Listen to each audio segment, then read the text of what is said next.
நண்பர்கள் அனைவருக்கும் என் அன்பும் வணக்கமும். நான் ஒரு மாற்றுமுறை மருத்துவருங்க.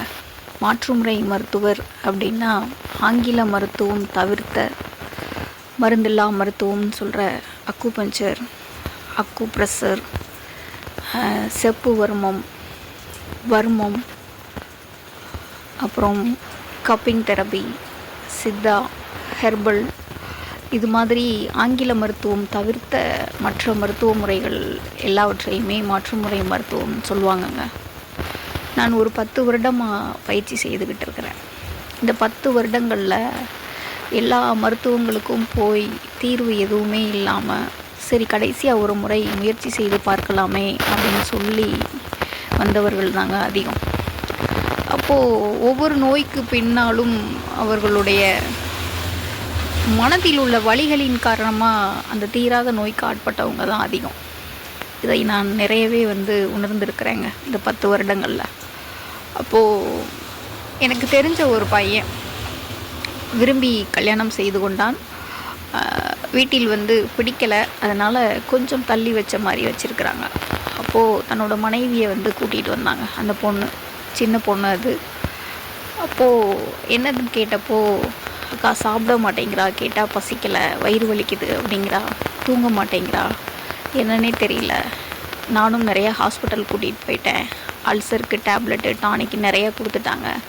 ஆனால் எது கொடுத்தாலுமே அவளுக்கு தீர்வு கிடைக்க மாட்டேங்குது, ரொம்ப சிரமமாக இருக்குதுக்கா.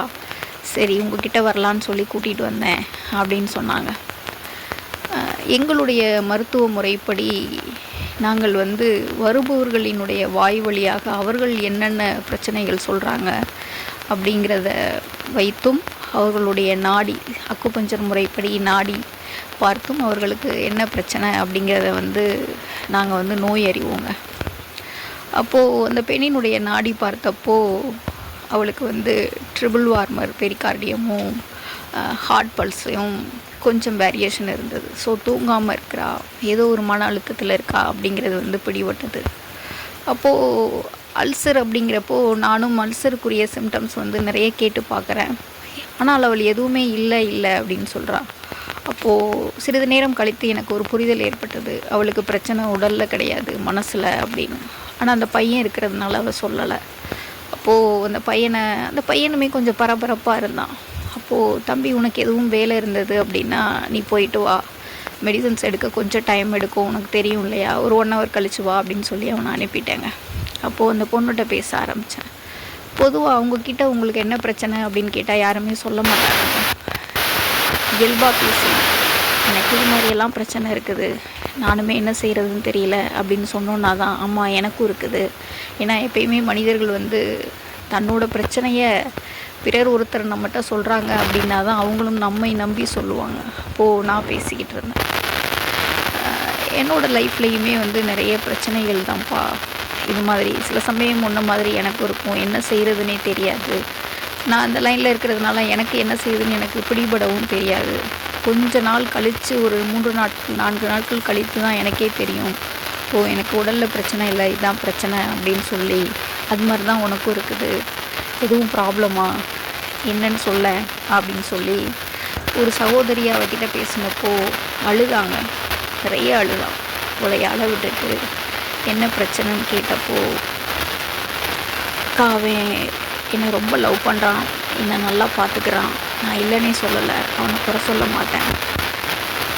நாங்கள் விரும்பி திருமணம் செய்துக்கிட்டதுனால இப்போது எங்கள் சொந்தங்களுக்குள்ளே நாங்கள் பேசுகிறதில்ல, நாங்கள் 2 பேரும் தான் இருக்கோம். அது காலப்போக்கில் மாறும், அந்த நம்பிக்கை எனக்கு இருக்குது. ஆனால் இப்போ நாங்கள் மட்டும்தான் இருக்கோம். ஆனால் இவன் எப்படியாவது முன்னேறி காட்டணும் அப்படிங்கிறதுனால எனக்கான நேரம் அப்படிங்கிறதே கொடுக்க மாட்டேங்கிறாங்கா.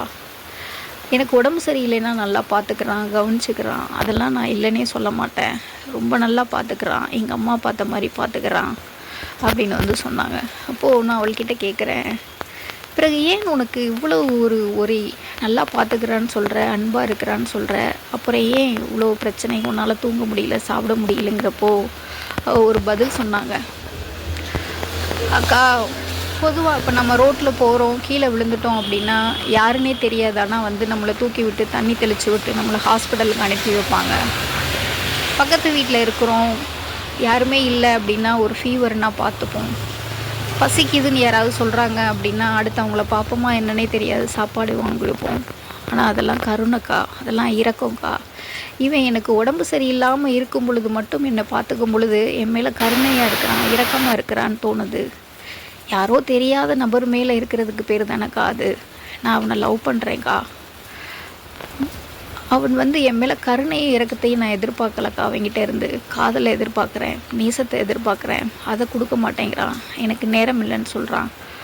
அப்போது நானும் மற்றவங்க மாதிரி தானே ஆயிட்டேன் அவனுக்கு அப்படின்னு சொல்லி அழுதாங்க. அவளுக்கு என்ன சொல்கிறதுன்னு எனக்கு தெரியல. ஓகேப்பா, இதுதான் அவன் பிரச்சனையா, சரி பார்க்கலாம், சரி பண்ணலாம் அப்படின்னு சொல்லிட்டு மொத்தமாக அவனை குறை சொன்னாலுமே சரியாகாது அப்படிங்கிறதுனால அவனுக்கும் கொஞ்சம் கொஞ்சமாக தோணும். ஒரு டயத்தில் அவனுடைய லைஃப் இருக்கும், அப்போது திருப்பி உன்னை தேடுவான், உரி பண்ணாத அப்படின்னு சொல்லிட்டு அவளுக்கான சில மலர் மருந்துகளை வந்து கொடுத்தேங்க. அப்போது அந்த தம்பி திருப்பி வந்துட்டான். அப்போது அவங்கிட்ட கேட்டேன், எதுக்காக நீ போன அப்படிங்கிறப்போ, அக்கா 1 hour ஆகும்னு சொன்னீங்க, நீங்கள் தானே போயிட்டு வான்னு சொன்னீங்க, அதனால் போனேன் அப்படின்னு சொன்னான். நான் சொன்னால் நீ போயிடுவியா? பரவாயில்ல, எவ்வளோ நேரம் ஆனாலும் நான் இருக்கிறேன் அப்படின்னு நீ சொல்லணும் இல்லையா? உன்னை நம்பி வந்த பொண்ணு தானே. அப்போது இந்த பொண்ணை விட உனக்கு அந்த 1 மணி நேரம் வேலை தானே முக்கியமாக இருக்குது. இந்த இடத்துக்கு கூட்டிகிட்டு வந்திருக்கிற, தீர்வே இல்லைன்னு தெரிஞ்சு கடைசியாக கூட்டிகிட்டு வந்திருக்கிற, இங்கேயும் நீ விட்டுட்டு போயிட்ட அப்படின்னா இந்த அழுத்தமே அவளுக்கான வயிற்று புண்ணை வந்து ஏற்படுத்துமே தம்பி அப்படின்னு சொன்னப்போ அவன் பார்த்தாங்க. அவளுக்கு வந்து அவளை நீ கவனிச்சுக்கிற, நீ கவனிக்கணும், நீ அவளை பார்த்துக்கணும்னு அவன் நினைக்கல தம்பி. நீ அவளை லவ் பண்ணணும்னு நினைக்கிறா. முதல்ல நீ அதை தெரிஞ்சுக்கோ, சரியா? அவளுக்கு உடல்நல சரியில்லை அப்படின்னு சொன்னால் நீ கவனிக்கிற இல்லையா? அந்த கவனிப்பில் 100% அவன் நல்லா இருக்கும் பொழுது நீ கொடுத்த அப்படின்னா அவளை நீ எங்கேயுமே கூட்டிகிட்டு போக வேண்டியதில்லை அப்படின்னு சொல்லி அவனுடைய பரபரப்பு குறையவும் சில மலர் மருந்துகள் கொடுத்து அனுப்புனேங்க. அந்த பொண்ணு சொன்னது இன்னும் காதில் கேட்டுக்கிட்டே இருக்குங்க. நான் அவங்கிட்ட கருணையை எதிர்பார்க்கலக்கா, காதலை எதிர்பார்க்குறேன் அப்படின்னு சொல்லி. நிறைய பேரினுடைய வாழ்க்கையில் நடக்கிற விஷயங்க இது. அது என்னை ரொம்ப பாதித்தது. அவள் சொன்னதை நான் யோசிச்சுக்கிட்டே இருக்கேங்க. நீங்களும் யோசிப்பீங்கன்னு நினைக்கிறேன். இறைவியுடன் இணைந்து பயணியுங்கள். நன்றி, வணக்கம்.